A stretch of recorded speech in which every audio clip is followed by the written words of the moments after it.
I started working with Carmenere wine grapes from Chile because the word Carmenere has two words in it for me. One is Carmina, my grandmother's name, and then nere, which is the color black in Italian.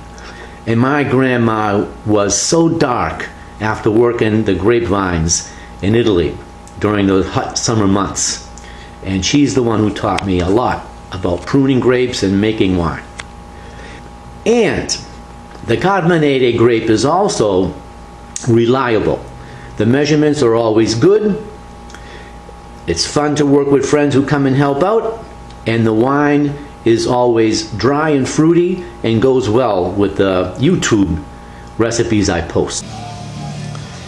There are many benefits to making homemade wine, and for me, probably what I like most is involving family members and friends in the process. So today, some high school friends will help crush these Carminere grapes from Chile, which just arrived, May 29th, 2024. For several, Tenant Management Corporation. yeah, for several of them. Yep.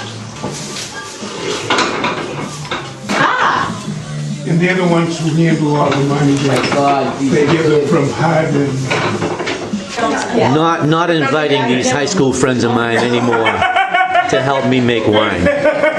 I just suggested we take a 5-minute break, 10-minute break, and then get back to crushing, but when we crushed these wine grapes 2 days ago, we could see a little mold, but we could smell more of it. And that's not unusual with these grapes that come from such faraway places like Chile and South Africa. So the solution is to get a fermentation going as soon as possible.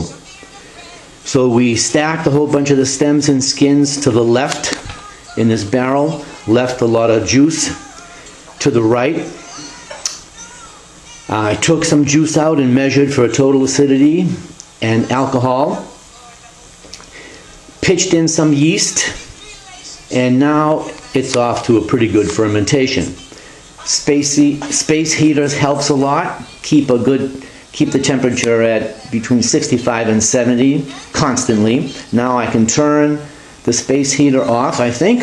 I'm going to mix this all up, and tonight when we look at this again, there should be a nice cap. The cap has formed. We have a nice fermentation going on here. Combination of the wild yeasts and the bought yeast that we pitched in. And not only has the cap formed, but it's also flowing nicely, and the color is really deep. Slowly but surely we'll take all the stems out. The temperature remains at a steady, about 66, 68 degrees, and that's great. So the attitude we have when we make wine is no problems, only solutions. That moldy smell, the mold that was apparent before, has totally gone away.